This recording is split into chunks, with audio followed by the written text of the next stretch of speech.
We are today at day 3.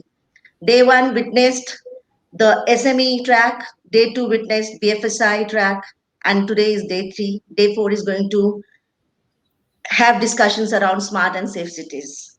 I welcome all of you, and it is indeed our pleasure to have such august and eminent guests on board today to open the inaugural session or open the digital transformation track. And over a period of 2 days, what we witnessed was basically a lot of emphasis and a lot of impetus was given on the digitization. There was a need for digital transformation about the processes, the services. This is how we understood that digital transformation is being talked about, and it cuts across many departments, many ministries, many walks of life. Without much, I think, without much delay, I would now invite our eminent guest. My voice is echoing. Can I request all of you to mute it for a while when I invite? Okay. So I invite Sri Saurabh Gaur, Joint Secretary, Ministry of Electronics and IT, Government of India. Sir, I welcome you. You join us with an with a degree in electronics engineering from IIT Roorkee, and you are an IS officer of Andhra Pradesh Cadre 2002 batch. Currently, you hold the position of Joint Secretary in the Ministry of Electronics and Information Technology, and you also lead the Industrial Promotion Electronics and Hardware Manufacturing Division, Innovation and Emerging Technologies of METI. During your career, you have held many key positions in commerce, housing, revenue, energy, and disaster management in central and state government. I welcome you, sir. I also welcome Dr. Neeta Verma. Dr. Neeta Verma, she is the Director General, National Informatics Center, Government of India. Ma'am, I welcome you. You are the Director of NIC, a premier science and technology organization of the Government of India. With a career spanning over 3.5 decades, you have been instrumental in implementing high impact digital initiatives across the country. In your current role as DG NIC, you are spearheading the development of digital platforms for various initiatives of the Government of India under the Digital India program. We would love to hear you as we go along with the session.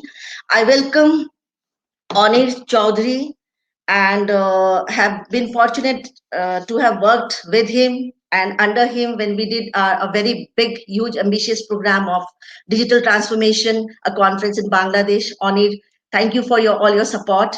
And I have known Anir as one of the founding members of the e-governance framework that was laid out way back in 2010, 11 or 12, somewhere around that time.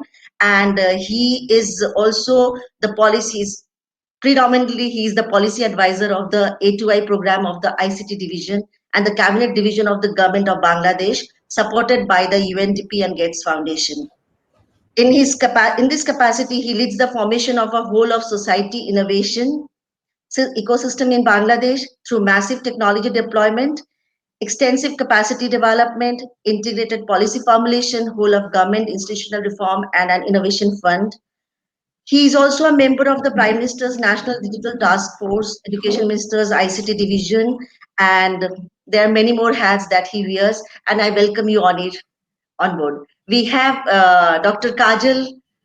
She's the Special Secretary, Department of Education, Government of Uttar Pradesh. Welcome you, ma'am. Thank you. Yeah. And we have our very dear NSN Murty, partner and leader, Smart Cities PwC. I welcome all of you and warm greetings to all of you. With this, can I request? So we have the format of the session is we will have keynote addresses delivered by all our eminent guests, and then a very small, precise panel discussion, perhaps one question or two questions that we have requested NSN Murthy to moderate. So over to you, NSN, or should I just invite Sri Saurabh Gaur to deliver his keynote address? Sri Saurabh Gaur. Thank you so much, Dr. Rajeshree and joined, but the I can't see anyone. team for giving me the opportunity to talk. I don't know. You are on the show. It's like everyone can see If you you can here. kindly mute, I'll be grateful. Yeah, thank you so much. So it is indeed a privilege to be speaking on the topic of digital transformation in this forum, and I welcome all the fellow panelists also. If someone were to ask me what is the key driver of digital transformation, probably a year back, I would have talked about leadership, I would have talked about the CEOs, CXOs, and all. But with the wiser by the experience of disruption that happened in this year, I would say that the key driver for digital transformation has been COVID. And the kind of acceleration it has brought in the digital space in the across the world has been phenomenal. The very fact that today these kind of webinars are more common and the commercial real estates run dry is a testimony to the fact that we are going to live firmly entrenched in this digital era. I'll keep my interjection brief at this point. From Government of India, if I see the three main pillars of digital transformation as we go to Digital India 2.0, to me the first one would be digital inclusion. We today have almost 1.2 billion mobile subscribers. So obviously there are people who have more than one connection, but almost every adult has a mobile connection today. Mobile device has become the key device for accessing digital services and key mode of communication in the digital era also. We have in excess of 700 million internet subscribers. So our internet penetration also is rising by the day. And that is where, to guard us against the digital divide, it is very important that we are able to take our rural populace along with us. You will be happy to note that in last 4 to 5 years, the number of rural internet subscribers has overtaken urban internet subscribers. And the growth rate in rural areas has been phenomenal. So there is a focus on inclusion or focus on the rural population for holistic development. The various schemes for rural digitization, such as BharatNet, which is laying fiber to every village, and now we are talking about Har Ghar fiber. We are looking at a broadband connectivity through wireless or wired means, and even newer kind of solutions, on-grid solutions to every household is, I think, going to be a great enabler for digital inclusion, paving way for digital transformation. The second important aspect of transformation is adoption of digital services. So while India has been a leader in IT/ITES sector with almost 8% of GDP coming from IT-enabled services, and IT also is a key export item from India and Indian IT companies. Some of you would have seen the visual the other day. TCS is the most valuable company in IT space, more than any of the American companies also, and we have top 4 Indian companies among the top 8 companies across the world. That is what has been happening in private sector, but there is so much focus in the public sector also on adoption of digital services. So whether we have a network of almost a few lakh common service centers, which are key enablers for delivery of citizen services, and we have moved beyond solutions in different domains to systems and now to an ecosystem approach. So there is a definite move towards India enterprise architecture. How do we see whole of government in different sectors and club the solutions that are there together and give them the shape of public digital platforms? This is what has happened, for example, with our Aadhaar, coupled with the financial inclusion of banks, and then on top of that we had the entire fintech or the financial digital platforms emerging with the NPCI as a key enabler, registries of accounts, banks, service delivery organizations, and on top of that, through the data exchange layer, we have built up all these applications, whether it was Beam or the private sector players and the bank's own applications. This is what is getting replicated in the National Digital Health Mission now, where the digital repositories of service providers, of individuals, of labs, doctors, all these people are coming together. And then there will be a microservice layer and a digital exchange layer, a API layer, And on top of that, you have solutions around telemedicine, you have solutions around, say, laboratory services in an online mode, diagnostics, and so on and so forth. So the next sector is going to be logistics, where again, huge public digital platform is emerging in form of India Logistics uh, portal, or in fact a platform. And we'll see all this getting replicated sector by sector wise, whether in agriculture or in education or in urban uh, uh, domain, where again we are having now the urban national urban innovation stack, which again talks of these layers. So essentially, there's an enterprise approach to what is being done. And this is definitely enabled by my colleague DG NIC is there, the work that has been done by NIC and then by other organizations such as National E-Governance Division and CDAC in form of artifacts such as MyGov, Umang, DigiLocker, which are single sign-on, these kind of things which are becoming plug and play services to every solution that comes out. And the final driver or the pillar is the one related to acceleration that we are finding in emerging technologies. Today, the startup ecosystem is booming with innovation. We are the third largest startup economy of the world. And the kind of, we, for example, in Ministry of Electronics and IT, have a mighty startup hub where we are engaged with almost 100 plus incubators. We have 30 odd centers of excellence in artificial intelligence, IoT, blockchain, AR, VR, and different facets, different foundational technologies of AI and other emerging technologies. So there is a talk about a national program on AI also. So how do we bring more efficiencies into the public digital platforms? Recognize data as a public good and make it available in, within the purview of the personal and non-personal data regimes that we are establishing, but essentially bring efficiencies that emerging technologies are bringing to accelerate the digital transformation. I believe there is a great deal of opportunity before us as we do it in a we enhance the digital services to widen their horizon. We focus on the emerging technologies. We do the nationwide rollout of India framework. So all these things I think are going to culminate into the digital 2.0 vision that we have, where state governments are very, very important partners, and not just state governments, but we are looking at international collaboration also. Some of these plug and play solutions, or for example, a government e-marketing platform or a Aadhaar platform, or these kind of things are replicable in other countries also if we are looking at international cooperation.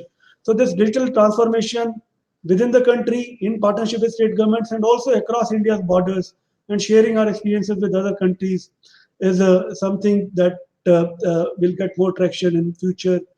Uh, and I'm sure that with the forums like these that we have today, we will get an opportunity to talk, deliberate about it, and partner with industry. To my mind, industry is going to be the great driver for all of these things. And we look forward to carrying this in almost a mission mode with the industry. Thank you.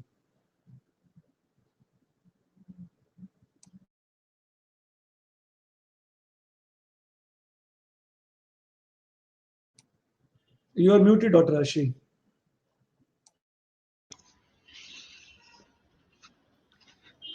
Over to you, NSN Murty. Can you now invite Dr. Neeta Verma?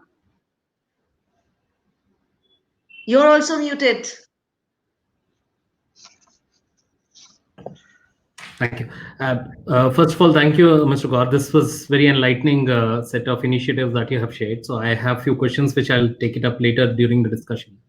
So I would like to invite Dr. Neeta Verma. She has been the veteran in this area, and she has looked at so many different solutions and applications which are deployed nationwide. And I think, madam, what I request from you is if you can actually shed light on what is that the next few things that you are using as an emerging tech and expanding across India. So I think there's a lot of work NIC is doing. So wanted to shed light on that from your side. Thank you. Thank you, Murty, and good morning to all my panelists and everybody who's online connected. Look, last 1 year has been unprecedented in many ways. This COVID pandemic has disrupted our lives on almost all fronts. But one thing which made us going was technology. Technology has been at the center of our discourse, be it our personal lives, professional lives, or social lives. And COVID 19 has, in fact, accelerated the pace of digital transformation. The pace of adoption of digital solutions by all segments of society, urban and rural, has been phenomenal. Be it education by children in primary schools, to higher education institutions, to all these online skill building platforms and reskilling platforms. Pace at which telemedicine, teleconsultation is adopted by hospitals, doctors, as well as patients has been amazing. E-commerce, e-pharmacy to digital payments. We would have never imagined Supreme Court having its case hearings on video conference, to going high courts, going to virtual courts where nor the litigant nor the judge have to be actually available in the court to pass a judgment. All this has moved from pilots to new normal. VC based communication, collaboration to work from home has become a normal in life today. So what I feel is that progress we have made in digital transformation in last 1 year, it would have been taken in a normal course over 10 years to come to this kind of a level. Because it is not only the availability of technology or availability of solutions, its adoption by the end user is also equally important. So while adversity like pandemic, lockdown were catalyst, we could achieve all this not only is basically due to our digital readiness. We have seen mobile and broadband revolution in country under Digital India program. Saurabh has already spoken about it. A lot of support came from industry as well as civil society in making it happen. I remember those early days of lockdown, so many mails, emotional mails from all mm, industry sectors, heads of various IT industry used to write, and they were ready to help in any ways which to basically make overcome, because everyone that time and even all this time has been driven by the mission to overcome COVID-19. And we look much better than in many other countries, and I think that's because we all worked collaboratively, leveraged technology, leveraged all other means, our pharma sector, and overall everybody has contributed to bring us to this comfortable situation in which we are today. Similar kind of sentiments was there within the government. I remember initially when 23rd of March, this lockdown, national lockdown came, it was close to financial year. And also because situation was kind of unfolding every day. So a lot of decisions had to be taken, lot of policy has to be meta guidelines have to be issued from time to time, the lockdown policy or whether all other associated in situations of scarcity of resources, right from masks to ventilators to even supply of essential goods, everything became challenged because of this lockdown. And so the few things and within the government, we saw a real acceleration in terms of adoption of all those digital solutions which we had built over the years. Our video conferencing services kind of became a lifeline for government to conduct its business, not only at the central government, at the state government, and more importantly at the district administration. We have a digital office solution which makes your complete office paperless. That also become a means for people to, because it enabled people to work from home and still carry on with their business or carry on with their responsibilities. Arogya Setu, building of Arogya Setu with public-private partnership was another phenomenal experience which I personally cherished, and we all have seen how it is today become one of the largest contact tracing app in the world, and now it is reforming itself or enhancing itself to become an app to also help you with your vaccination certificate and vaccination schedule and so on and so forth. Uh, so what I would like to say, I mean, going forward, if you see, and what has happened in all this discourse, that people in the government at all fronts have realized that digital is the way to go. They have realized the potential of digital technologies. They have realized the power of it, because they this time had the opportunity to work first hand with these things, and really see how what kind of difference it made. So there has been a lot of demand from for digital transformation or digitalization of organizations who were not so digital so far within the government, and at the same time new level of digitalization from the organizations which were already digital. So one thing what we are doing, because, and another thing, we could also do all those things, but perhaps we had a very powerful, very state of art cloud of our own. This cloud only helped us, scaling all our solutions, which suddenly had an exponential demand, whether it was VC, whether it was digital office, or whether it was any other solution which was asked for. And so what we are now really focusing is that how do we make these solutions available on cloud software as a service mode. So whatever is the common thing which any organization, any government office will require, whether it is digital office, whether it is their procurement, whether it is their human resource management system, whether it is collaboration, all that should available. In fact, very recently we have launched a platform for government called work, not work from home, we've called it work from anywhere, because we are very sure the kind of convenience which we have seen with the people while during these days while working these solutions remotely, this will become work from anywhere, will kind of become a norm going forward. People would like to access their files, would like to have their meetings from their offices, instead of, often you have to go for a 1 hour meeting, you have to travel to another city, and it takes 2 to 3 days of yours. So it's highly productive, it's highly efficient. So therefore we have kind of oriented and already started providing our solution, so that departments don't have to worry about procuring the hardware, software, or really even bothering that how much CPU or how much cloud resources should I hire. They should be just available to come on board and start your work. So that is one thing. Second thing, which I think during this COVID, I have very closely observed. In fact, we at NIC built around 28 chatbots during the COVID itself, because people normally had to go to offices to find out information or to interact with the departments for various other purposes. During COVID, it was not possible to go, and even initial days, even the whole strength was not available. So therefore, these chatbots launched in English as well as in other Indian language, make government connect with these citizens in a convenient manner. And looking at the success of these chatbots, I think this is another thing which will have a lot of traction. A lot of, in fact, demand has started coming up. Every service which we are launching, there is a need for, there is a demand for a complementing chatbot onto this thing. In fact, we did chatbot for some of the languages like Khasi in Meghalaya, and Tamil in Tamil Nadu, and so on and so forth.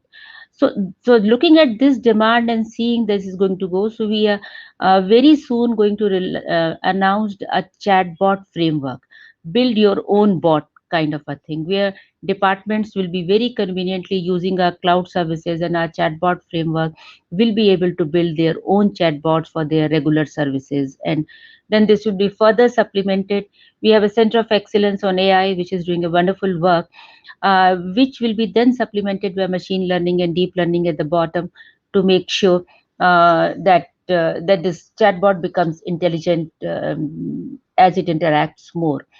The idea of having this framework was also came because there are a lot of interaction which will be kind of common across all these chatbots, the initial questions and or the governed vocabulary. So if you have a framework, you can, the knowledge learned by one bot in one context can be easily translated to the other bot. So every as collectively, this chatbot becomes more intelligent, and are able to conversate in more real life kind of a scenario. So that's one thing on which we are working. Another thing which has really, I should say, has picked up a lot of traction is this data thing. Government traditionally also had a whole lot of data, but during COVID you must have seen a lot of data analytics was used, and where many people have seen, whether it was onset of COVID, the spread of infection into various places, how is the testing being done, or how do we really need to plan for hospitals, how do we need to plan for all other ventilators and oxygen to mask. A lot of data analytics have been used by central as well as state governments. This has also brought the use of data analytics into day-to-day functioning of the government to the front, and there's a lot of demand. So we are kind of we kind of helping departments, and we are watching that from those simple dashboards to they are now going to a predictive kind of analytics to what should I say, more of a perspective kind of analytics, that how do we do. It is being used in government programs, it is being used in criminal justice system, it is being used in places like public distribution system to understand and identify if there is any kind of a leakage. So all kinds of video, and also getting further insight that how is this particular national, because of the cloud we today also have a number of national level platforms. So we getting driven by the concept of one nation one platform. So there's a large number of digital India platforms which have a single platform to work across the country, whether it's Swachh Bharat Mission, housing for all, fertilizer subsidy, so on and so forth. So in these programs, by putting analytics, a lot of insights is coming. So analytics is another thing. I feel a lot of this thing is there, and we are building kind of solutions and various algorithms, models which can be replicated while doing any kind of analytics in any sector of the government. And when we talk of all these things, as you know, one thing which is, as the digital transformation is increasing, digital adoption is increasing, we are getting new set of people which are not so tech savvy, which may not be so which may have other kind of challenges. They all are coming into the fold.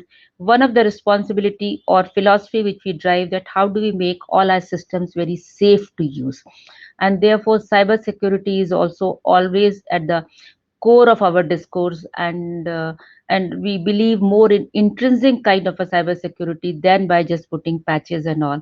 So a lot of work is happening, because we're seeing a lot of threats, lot of other kinds of attacks which we are kind of which we are kind of mitigating on a daily basis through RIC cert and all. So a lot of work is happening to make these systems up into in terms of their security monitoring and security management. I would just like to conclude by saying that overall, if I look at it, today we are in exciting times. There are unlimited opportunities. It is only limited by our imagination. So I think we should all, government, industry, academia, should work together to make sure that we empower every Indian with the power of technology. Thank you. Thank you, ma'am. Thank you. That was really very insightful. Dr. Chowdhury, I will invite you for the presentation. I think you have a presentation to make. In the meanwhile, I'll just so Rajeshree, I know you would have introduced Mr. Chowdhury. I know that he's an advisor to the Bangladesh government and working on their digital transformation program, and we will be very glad to hear how Bangladesh government is moving forward in this space. So you have 10 minutes, and I'll interject at the 9th minute so that you know that Sure. there's 60 seconds more left. Sure. Mr. Murty, can you hear me? Absolutely, crystal clear. Great, wonderful.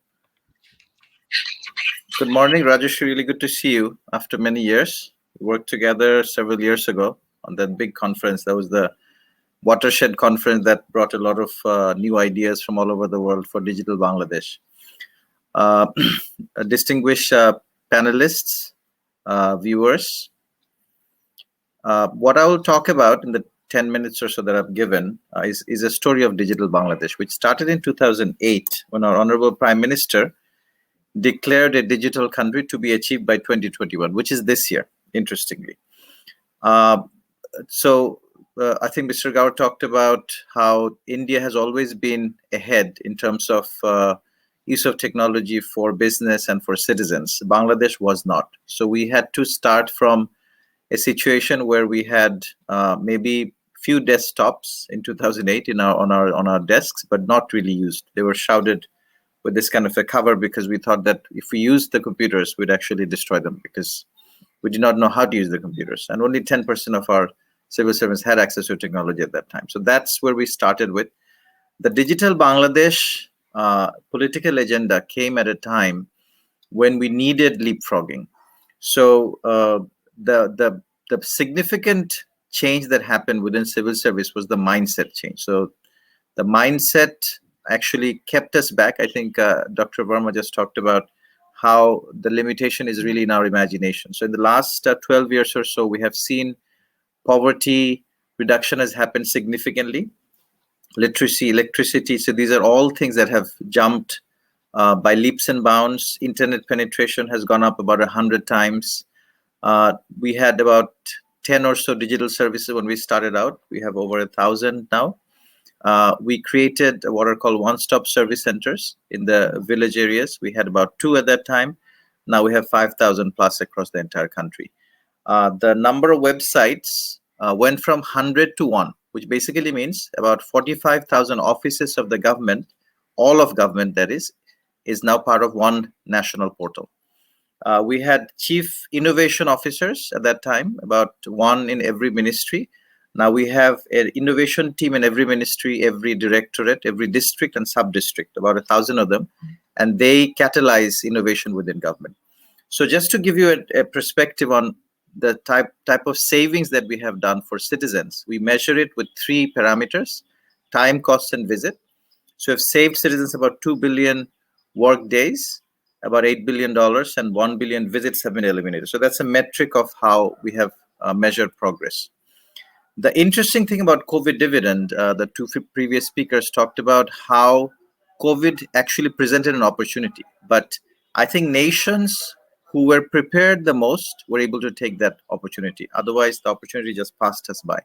So I'll talk about a couple of examples of how we have harnessed the opportunity that lay before us in the last 1 year. Poverty reduction, I talked about it before. We've been able to sustain GDP growth to almost 6%, even during the pandemic, where some nations have actually have seen negative growth. And one of the cornerstones of our poverty reduction was increase of social safety net over the years. So it actually has increased over 3 times in the last 6-7 years. It became digital.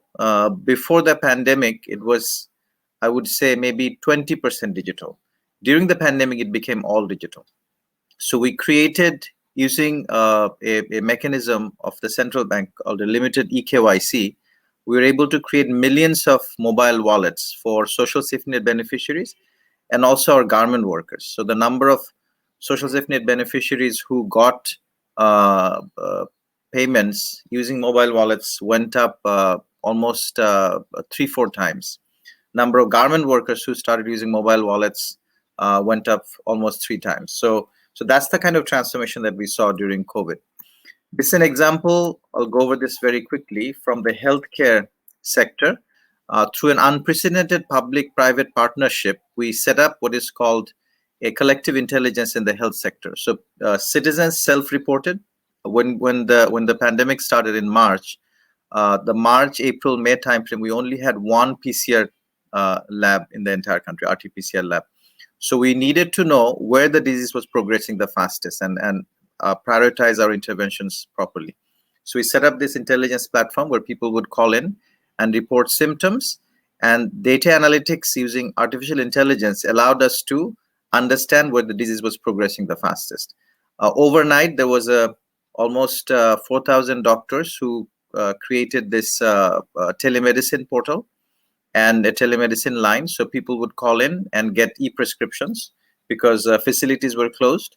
So the country's largest telemedicine service was born almost over a period of a couple of weeks. This is an example of how we were able to track disease. So Arogya Setu is a brilliant example of what India has done. We tried a similar concept, but because of low smartphone penetration, we had to use feature phones, and this is how we tracked disease progression 7 to 10 days before any testing was done.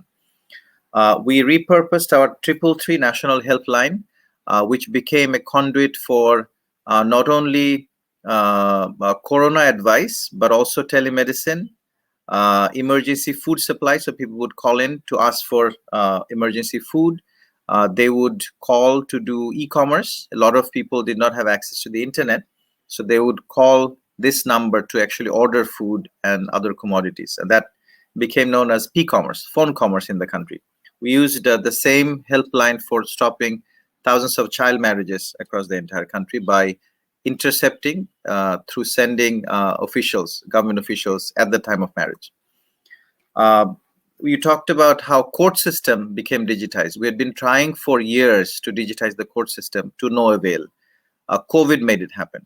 So bail applications could not be filed, and we already had overcrowded prisons. So this was a national crisis and also a huge healthcare issue because of the overcrowding in prisons. So the Prime Minister and the Chief Justice made a decision that we would introduce a system called My Court, which was developed in a matter of 12 days using technology that we already had outside of the court system. So we brought it into the court system, lawyers were trained, and within a couple of months, we actually passed tens of thousands of bail orders using virtual conferencing and this My Court system. And overcrowding was reduced by 12%. So this was not a COVID phenomenon. So this is going to stay, and it has laid the foundation for digitization in courts. We had to move education online because most of our students don't have access to reliable and cost-effective internet. We had to use TV. So both online and TV and radio were used. So old technology and new technologies were deployed. So we had a Parliament TV. So this was only used for parliamentary broadcast. We repurposed that to broadcast educational classes. So thousands of educational classes were broadcast along with internet-based and sometimes Facebook-based education. We did an analysis of our job opportunities and also jobs that will actually be going away during COVID. So this is an example of where we see new jobs coming up. About 4 million new jobs will actually happen throughout 2021. And we are already starting to provide education and skills training across these sectors, these 5 sectors: agro-food, healthcare, ICT, e-commerce, pharmaceuticals, and creative media, to train the people properly to take advantage of this opportunity. There is a national intelligence system. So it's a data analytics platform where data is coming in from about 23 different ministries and 40 different industry associations. So we call it the National Intelligence for Skills Education, Employment and Entrepreneurship, NICE cubed. And this is a data platform that is allowing us to look into the future and prepare accordingly. This is an example of a data platform called Sdg Tracker. So this tracks across the 17 SDGs and 169 goals and 232 indicators, national progress, and reports it to the UN. Also helps us plan for the future better. This is the second to last slide. We have created this workshop called the Digital Service Design Lab, and we have done hundreds of these workshops. So what happens in this workshop is we transform the non-technical civil servants into service simplifiers and digital designers. So this is a week-long affair where they come in with a non-digital mindset and leave with a digital mindset. So that's the transformation that we've been able to catalyze through the government. My last slide. So I'm going to summarize what I just talked about into 6 things that have happened in the last 12 years. And that's the paradigm shift that we have seen. So role reversal has taken place. So we, instead of citizens coming to services, we're saying services have to go to citizens. Big bang approaches have not worked very well. So a bottom-up, small experiments and iterative development have really given us a lot of bang for the buck. Silos have been broken. So nothing like COVID. So COVID has broken silos in ways that we have never been able to do just by using technology or our mindset change workshops. So COVID has been a huge, huge accelerator. We have developed different types of business models.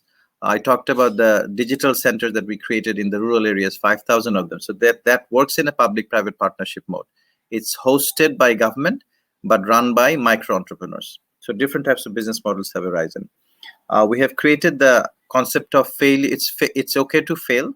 So our Honorable Prime Minister and the Cabinet Secretary, who's the head of civil service, keep talking about how it's okay to fail and learn from those failures so that we can do better next time. And I think all of us have talked about the use of data. Again, COVID has given us significant demonstration of how data analytics can really be used for planning and for future empowerment of citizens. Thank you very much.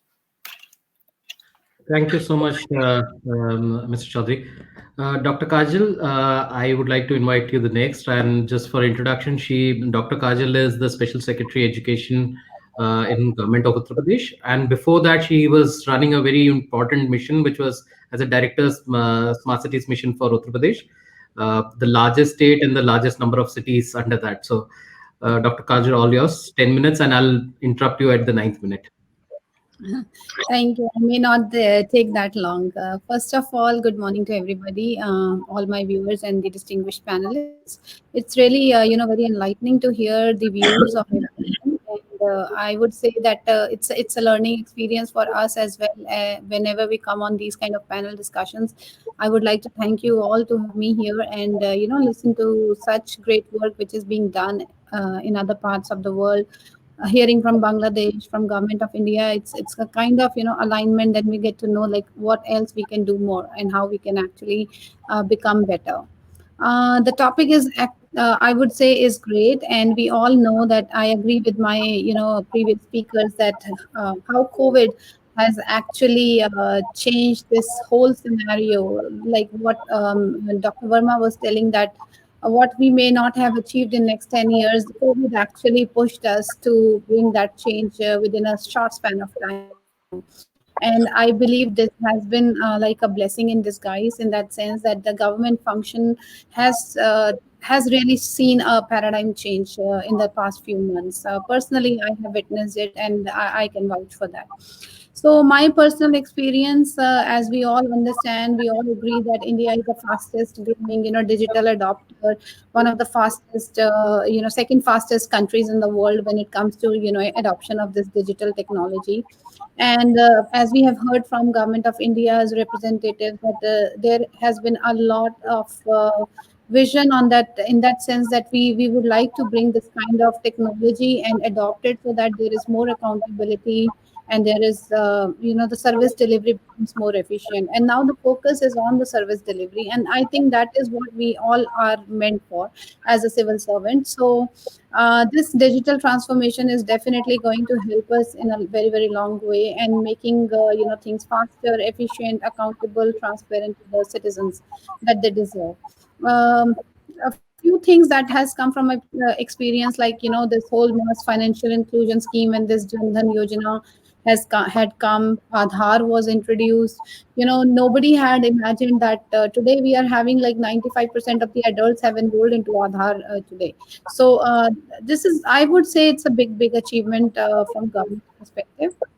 And in government function, particularly this whole digital thing, I see a quantum, jump into this kind of functionary, the functional arrangements that have been made. We have seen how these Jan Dhan accounts have been recently. In my last profile, I saw how this Prime Minister's street vendor Yojana had come, and now even a street vendor is using all those Paytms and everything, and every transaction is being done digitally. So, looking at those kind of changes, when a street vendor is holding a mobile phone and utilizing those services and making all those transactions digitally, I would say that this is something maybe I would not have envisioned it maybe in the past decade, but now today we are actually seeing it, and that's something I believe that is that's a big achievement for all of us, that the country has a vision. We understand that the there will be a future when the have and the have nots will not be decided by any other criteria, but I would say that who holds the data and who doesn't hold the data. So the data will be the haves, and those who have the data, they are the haves, and those who don't have the data will be the have nots. So that kind of thing is going to come at one point of time, and this is going to be a different world altogether for all of us. I believe that with this whole digital transformation that I am observing and I'm experiencing myself, uh, we really need to, what the challenges that I see right now is like we need to scale up now. We need to bring those skills. As Bangladesh representative, Mr. My previous speaker just told us about how they are changing the mindset, like somebody entering with a non-digital mindset and coming out with a digital mindset. So now if we have to align with this fast changing, we have to catch up with the pace of this whole thing which is happening around us. India is a country, UP particularly, because we are like constituting 1/4 of the whole population approximately. So we would now need to look upon like what kind of skills we are bringing into this nation, because if we really need to catch up, we need to have those skills. And now being into that sector, like education sector that have recently been transferred into, I believe that this would be something that I would like to focus upon personally, because I would like my next generations and the students that who are studying right now, they should be able to catch up with the pace of the world in the next few coming years. And we would like to envision like how 2050 would look like what kind of skills would be required at that point of time. Are we going to give those kind of skills to the students right now so that they are able to match up with the expectations of the world? So those are the things that we would be looking into. Another thing, one of my another speaker that they were talking about was this whole data thing. This is not just like that we are holding the data, but how we are utilizing this data. How are we going to intrude the privacy of the citizen? How it is going to work, we need to work on these issues so that we are not intruding into the privacy of any particular citizen, individual citizen. As we look into the if you follow the Western world, their data, it's very much it's like consolidated in a way that at the same time they are not intruding into the privacy of an individual, and also they are utilizing it for their surveillance and other activities which are required to be done. So I believe with this whole change in technology, it's a welcome change. There is a lot of potential. There's a lot of upcoming. I see a lot of potential coming up, but at the same time, this digital growth is a bit uneven. We need to look into the skills. We need to work upon our data policies. We really need to put the systems into place, and we need to institutionalize things in a way that this whole thing becomes like a boon for us, and not the other way around. So that has been my experience so far, that we are actually changing very, very fast. Every I would say in a few months span of time, like the things have changed. And what I am really thinking and looking upon is like how the next few decades would look like, and we really need to envision that and prepare ourselves for that. That is something I believe, and it's a very welcome step that I have seen from Bangladesh, that how they are actually changing that whole skill set and the mindset of the people. And I'm sure that those kind of interventions, if we also adopt and put them right away in place, things will look much better for us in the future. Thank you for having me. That's all from my side. Thanks a lot. Thank you, Dr. Kajal. So Rashi, you gave me some time to actually talk, but what I'm going to do is I'm going to actually reduce by almost 1/3 of that. So I'll not talk too much before I go directly into the panel questions, because I know Dr. Kajal has to leave in next 10 minutes. So I'll just take 3 minutes before on my thoughts. I think everyone has spoken about the various initiatives. What I wanted to share is how can we now move towards the next part of the overall digital transformation, which is the impact to the society. I think we have seen is a pulse of various initiatives. How can we actually enable that to create the societal impact? Let me take an example. PM Wani is a classical example which has been initiated, public Wi-Fi at every place. But how do we integrate the citizen services into it So which is the doorstep delivery program, which has been many states are running.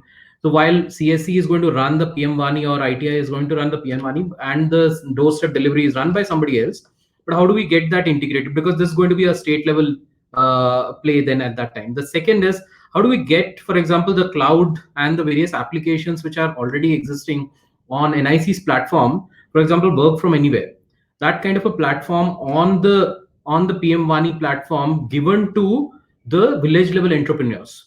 Now, and end of the day, the entrepreneurs at the ground level or the people who want to actually market, publicize stuff, they can all use that platform. The only thing is you need to actually create better capacities on the cloud infrastructure to make it available across so many hundred thousands of village level entrepreneurs. But I'm just saying, I think the real value of all these large number of activities which are happening across the country is on how do we ensure that now it is more looked at from a measurement of the number of people who get an access to a service delivery and the quality of service delivery, rather than looking at only the individual application. I think and that's what is, from an industry standpoint, I would actually leave it for everyone to actually have a thought whenever you're actually having your discussions with your teams on the next project, how the integrated approach for the citizen services can be done. So I'll leave there on my thoughts. I'm more on the societal impact on the of technology. So coming to the questions to the panel. So Mr. Gaur, you spoke about a lot of initiatives. What I would actually like to, and even and this is a joint up question. I will actually ask a joint up question between the two panelists so that we have a good answer between that. How do we, for example, we have so many projects and programs, and Bangladesh is running so many projects and programs. How do we actually see what we call a collaboration between the two nations on the digital front, and how do we, what we call as a digital diplomacy, come into the play? So is there anything that India and Bangladesh, this is a question to both the panelists, 1 minute each. So how do you see that's happening or not happening or can happen? Probably I'll go first. So thank you so much. In fact, some of the things you talked about in terms of enabling solutions, probably another time I'll talk about that. Also want to respond to that. But on the bilateral cooperation and Bangladesh being such an important neighbor for India, and there's a lot of common ethos that we share. I see a lot of traction in terms of bilateral cooperation and a digital dialogue, which is already in process to a certain extent. And I think presently we are looking at 3 to 4 different aspects of it. One is on the digital security, where already there's an agency in Bangladesh which is in collaboration with certain and working on data security related issues. The second one is on adoption of technologies, where again, or Business Connect, where NASSCOM and the Bangladesh counterpart organization have been working together on the Business Connect kind of work. The third one, which we were talking about, was some of the solutions that we have done on a nationwide scale. That will be important probably if, for example, I did talk about government e-marketplace, which I find will be an ideal solution to get replicated by other geographies also, and Bangladesh being one of them. Similarly, on the overall financial inclusion setup also that we've been able to set up, and the NPCI kind of artifact. And finally, I believe we have a very strong national language mission. There was an announcement in the budget also on national language technology mission. And in Bangla is also one of the recognized languages in the country, in India. And I believe the work that we are doing in as part of NLTM, Bangladesh, both in Bangladesh, the academia there, the research organizations, as well as the startups, can find huge opportunity in India. In what is happening, there's a market in India that they can service, and similarly the other way around also. So we are looking at very active collaboration in NLTM also. And finally, probably even on the startup space also, where we said that we have a very booming startup ecosystem. We've been able to understand few things about how to get the startups reach a particular stage, from the early stage to the growth stage to final acceleration. And we will probably be happy to share those experiences with the Bangladesh startup ecosystem. Thank you, Mr. Gaur. Mr. Chowdhury? Thank you, Mr. Murty. So as Mr. Gaur talked about, my sentiments are similar. I'll maybe talk about maybe 3 or 4 things that are very particular. One is turning government services into platforms. So I think India has done a really good job into moving from verticals to horizontal platforms, which are enabling much more accelerated service delivery. So I talked about how we took some of our platforms from civil service to the judiciary. But that's just the tip of the iceberg. I think India's done a remarkable job building on Aadhaar. We have a similar platform in Bangladesh as well, called our National ID System, where we are actually now integrating birth registration. So that's an interesting element that India perhaps could also learn from, because India has not integrated the birth registration process. So civil registration as a whole, building on top of Aadhaar perhaps is something that we could share with India. But as I said, a lot of things that we can learn from India as well. And there is a lot of collaboration that's already happening on Arogya Setu, on a few other platforms that we're discussing. In fact, Aadhaar, Nandan actually really helped us design our platform in Bangladesh.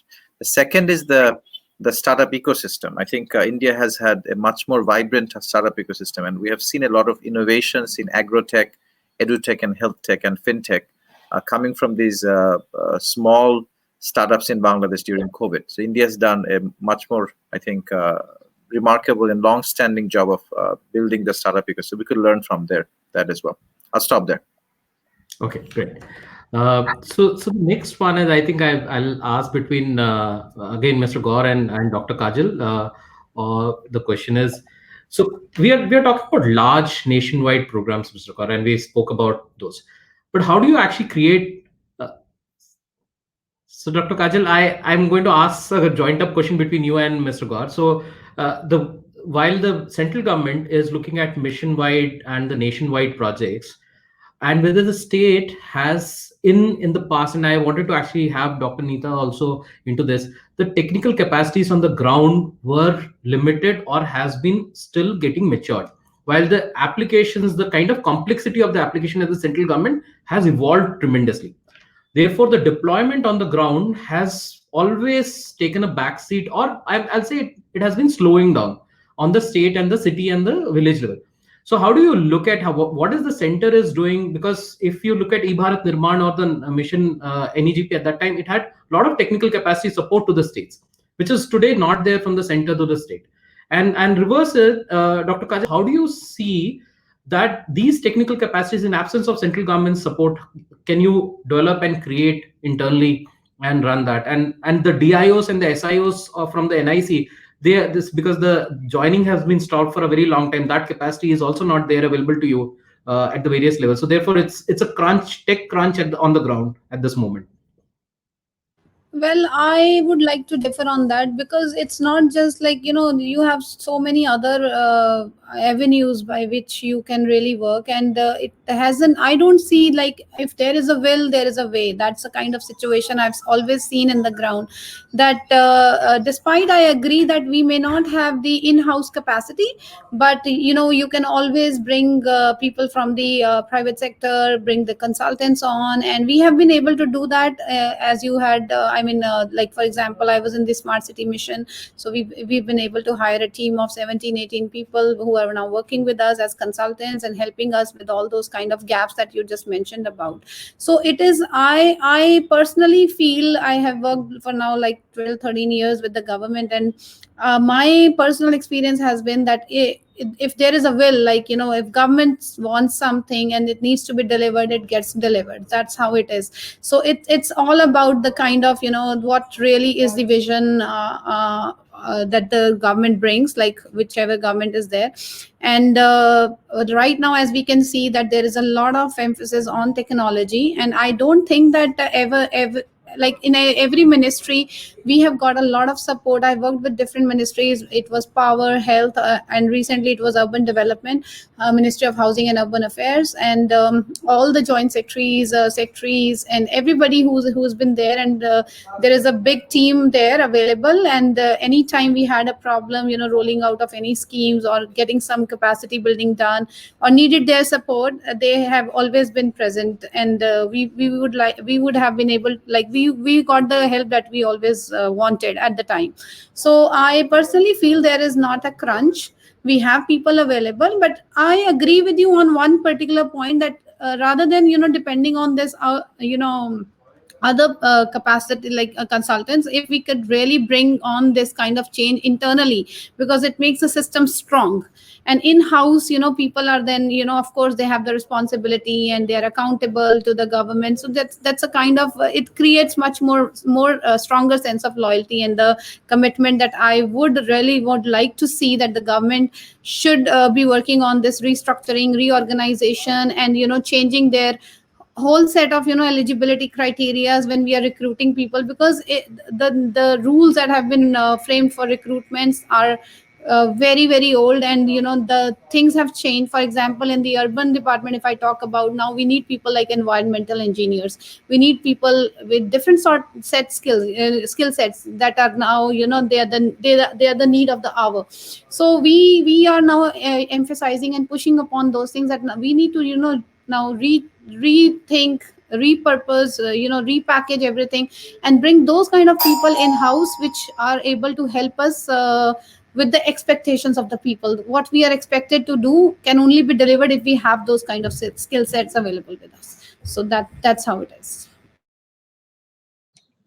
Yeah, I'll probably add on to what Dr. Kajal said in terms of, the format of support might have changed from the DIO-SIO system earlier to the fact that today we talk more in terms of sectors and digital platforms, and the support for capacity building is coming through those platforms. Today in development, we talk about federated architectures. So obviously state governments are at the forefront of delivery. They are doing the connect with the people directly. And many of the subjects are state subjects. But even those, for example, Dr. Kajal was in Smart City mission. Today, when we talk about federated architecture for smart cities, what we will be doing from Government of India, and I had this discussion with my colleague officer in urban, and you've been there yourself also, Mr. Murty, is when Kunal talks about National Urban Innovation Stack, and he talks about having the solutions made available, whether on property tax or on trade licensing or on Swachh Bharat or on whatever else, let us say birth registrations and stuff like that. At a nationwide scale, we understand the requirements of Uttar Pradesh may be significantly different from Andhra Pradesh, for Jammu and Kashmir, the UT to Kerala. But what we would provide probably is a common minimum set of a solution in a modular and scalable manner with the data standards. So a lot of work happening on the standardization, so that tomorrow if a person like Dr. Kajal has to do procurement of a solution, she knows exactly there is a model RFP in place, there is a standard solution, a reference solution in place, there is an option to adopt that solution. If there is a property tax solution developed by Government of India and you want to do a plus plus solution on top of that, you have a reference solution and you work on top of that, and that support also is available. There are APIs that are exposed so that what is developed in, for example, Pune or in Tirupati is usable in a Lucknow or a Kanpur, and so on and so forth. For example, in health also, what is happening in the mother-child tracking system or the overall NHM, when states do their state health missions, they do a MCTS plus plus program. So that is the liberty which is available to states. To my mind, I think we in sitting Government of India don't even expect to be able to develop solutions or provide infrastructure for every state. What we are going to do is work on platforms, on reference architectures, on modular and scalable systems which are available for adoption by state governments, and also provide them necessary capacity building support. So, Mr. Gaur, just another question, and I know you love tech so much, and I really seen that. When can we actually see these national stacks? And Arogya Setu is one of the classical examples when we can actually see these large government stacks put out in the open stack, so that all the startups and everyone can they can start building on top of it and start collaborating on that, and it becomes a real open stack, if you understand. So that's what when do we actually see a movement towards that going forward? So that's a great question. Actually, to a certain extent, if you see in fintech space, that has already happened in the terms of integration that has happened, and the solutions that have been made available through the APIs across the country by public and private sector alike, public sector banks and private sector alike. Similarly, the National Digital Health Mission was launched last year by Honorable Prime Minister. It is getting rolled out in 2 union territories and few states, and we are having a sandbox kind of environment also, where whatever is being developed as part of Digital Health Mission, make it available for the innovation ecosystem or the startups also to experiment and build their solutions on. So we expect acceleration in Digital Health Mission also in coming time. I did talk about logistics and smart cities or mobility and smart cities as candidate solutions, where again we will see quickly things getting rolled out. Then on education also, there is with the new education policy and the Diksha platform and with the entire thirst in these recent times. So lots of things have come together in education also. You see, so there are discrete things lying everywhere. There are which have found great adoption also. It is question of bringing them together. That understanding is developing in terms of having an enterprise approach. I personally see by end of this year, 2021, you will have at least 5 to 6 very strong stack-oriented public digital platforms in different sectors. And on top of that, with the national program on AI, there will be centers for transformational AI also set up, which will act as a plug and play to the nationwide digital systems, and which will again bring additional efficiencies into these platforms. That's really great to hear. So, Mr. Chowdhury, I would like to end the session with last question to you. The 2 biggest elements or 2 biggest challenges we know in Bangladesh, and once we Google the challenges of Bangladesh, the 2 biggest thing which comes is transportation and solid waste management. Okay, so what are you actually, how you are using technology to solve these problems, or is this something which you are still looking at a blue sky approach at this moment? Thank you, Mr. Murty. As far as transportation is concerned, it is a big problem in the city areas. Intercity, we have solved it to some extent. I think it's improved. The city transportation, the traffic situation is an all-time worst situation right now. COVID has helped to some extent because we have used technology to do meetings and to do education. And that is a silver lining, actually. So the fact that we have seen that much can be achieved without actually moving from one place to another physically using technology, I think is here to stay.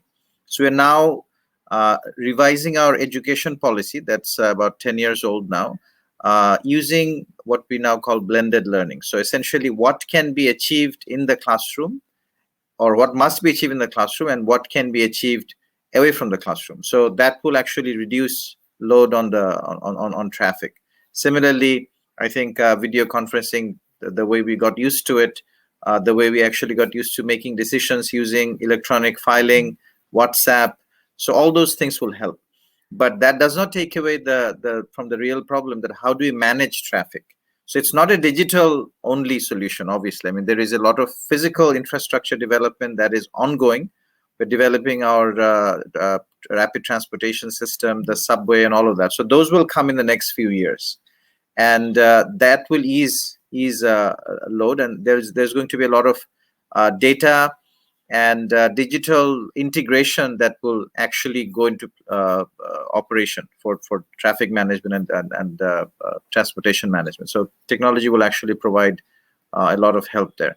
In terms of solid waste management, this is again, digital can help in planning and tracking. But solid waste management, we're looking at newer types of technologies. We're working with few startups right now, few NGOs who have come up with a way to mobilize community and come up with innovative solutions for solid waste management. So it's a new public-private partnership. Our city corporations, which is the municipalities in the larger area, they're looking at, again, a new way of doing solid waste management. So in conclusion, what I would say is that digital will help us in 2 ways in both of these, transportation and solid waste management. One is planning better, because we actually will have data from multiple different sources, which we don't have today in one integrated platform. And that allows us to plan better. And the second is specific interventions with public-private partnership, where innovation will come in. We have an innovation fund where we do challenge competitions, and that actually has allowed us to look at ways, doing new ways of old things. Thank you. Thank you so much, and thank you. I thank everyone for joining. I'm apologetic; it actually got a little bit extended. Thank you, Mr. Gaur, for staying throughout the session. Thank you, Mr. Chowdhury, and I'll thank Dr. Neeta Verma and also Dr. Kajal. Rajeshree, I think we can conclude the session. Thank you, everyone. Thank you so much.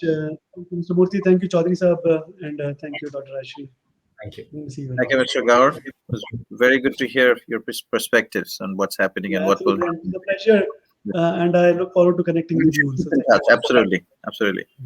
And Mr. Murty and Rajeshree, thank you so much for facilitating. Great conversation.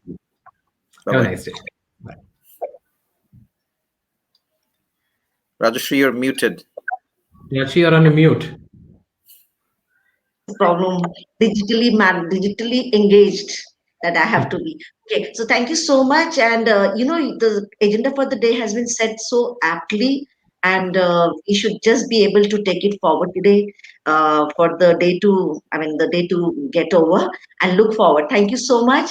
Pleasure. Thank you, Anir, for your time. Thank you, Innocent sir. Thank you. Thank you. Have a nice day. Bye-bye. Bye. Thank you.